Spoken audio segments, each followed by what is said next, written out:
For John McWhorter, words are far more than just a mere means of communication.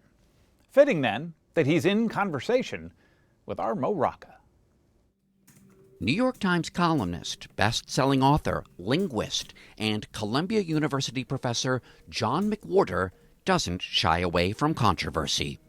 In writing about the Golden Girls, you wrote, quote, "This show was a paragon of the genre and starred 3 spectacular performers." 3.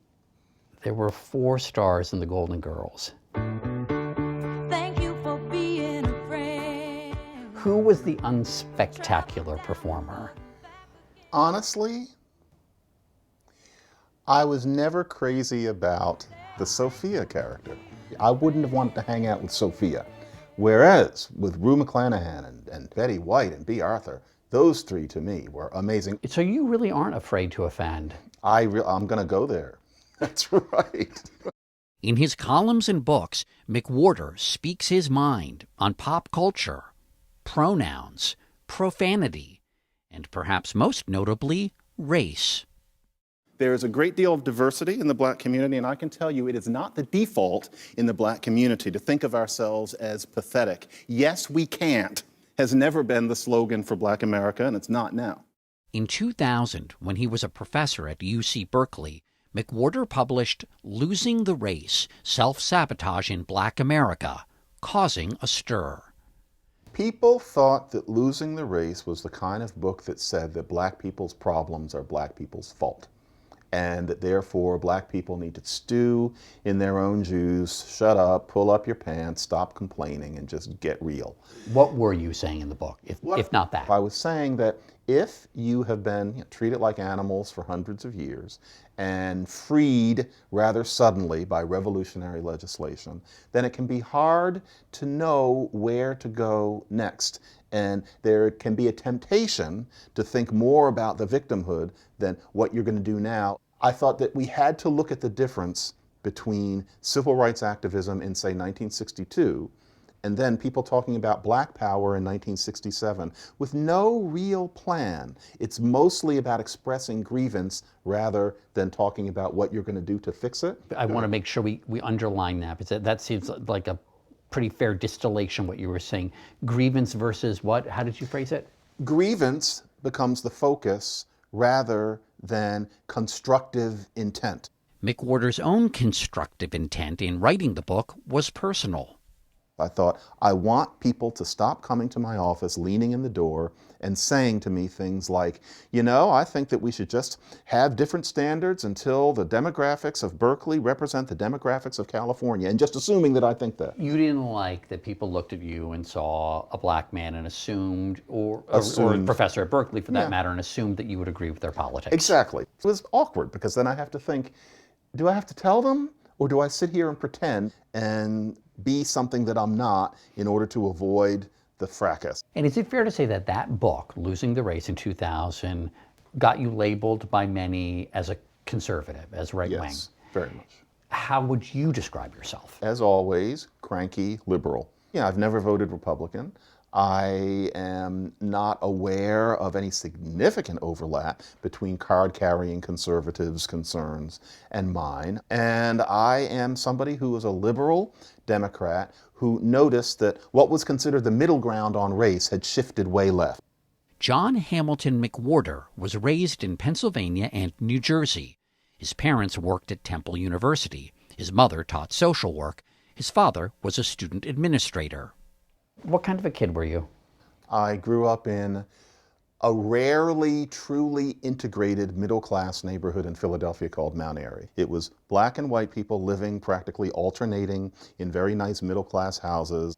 I was a nerdy little kid. I loved lists. I loved the printed page. I read strangely early, but I was the little professor. Not to the point that I couldn't go outside and play, but I now know that it's peculiar that when I was 8, I could recite all of the president's wives. I would try to share it with people enthusiastically and get dissed justifiably, and gradually learning, no, most people don't find Latin case declensions interesting. They don't want me to teach them how to decline the word Stella. That took me a while.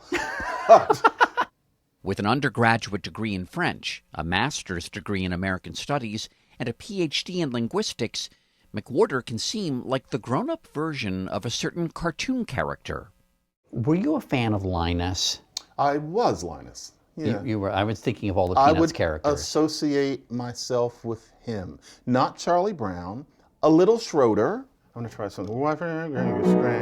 McWhorter, a divorced father to 2 daughters, is also a self-taught pianist and student of musical theater history, which explains his latest quest, reconstructing the long-forgotten 1940s hit Broadway musical Early to Bed, with music composed by jazz legend Fats Waller. This is the title song, which really had been lost to the ages until early in the 20-teens. And it's basically that a sports coach comes out and tells his team not to dally with women, because if you do that before the big meet, then it interferes with your capabilities the next day. So that's what this is, a kind of a winky song. This comes up at the Olympics every 4 years. I'm sure it does. So, team. Early to bed, cozy and warm, whatever occurs. Early to bed, think of your form, but don't think of hers. Ready, Dolly? Yeah. This project has become something of a family affair. Here's older daughter Dahlia singing another song from the musical. Very goodly clientele. Junior jerks from the Boilerwakes who thought her singing swell. She'd a voice so sweet and low, I guess her dress was even lower still. Selling vocals to those yokels was her first important thrill. You have a column you got to write. You do your books.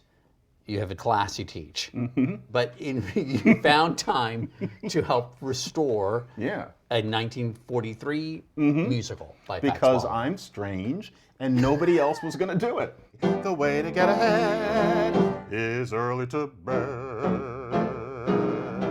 If forays like this make the 60-year-old author/professor/provocateur/impresario hard to put in a box, well, John McWhorter is just fine with that.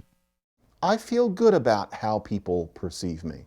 It used to be that, there was always, at least behind some rock or tree, that guy who's thinking, you like Dick Cheney, or something like that. Now, much less. People just see me as me, which is better than being seen as anybody else.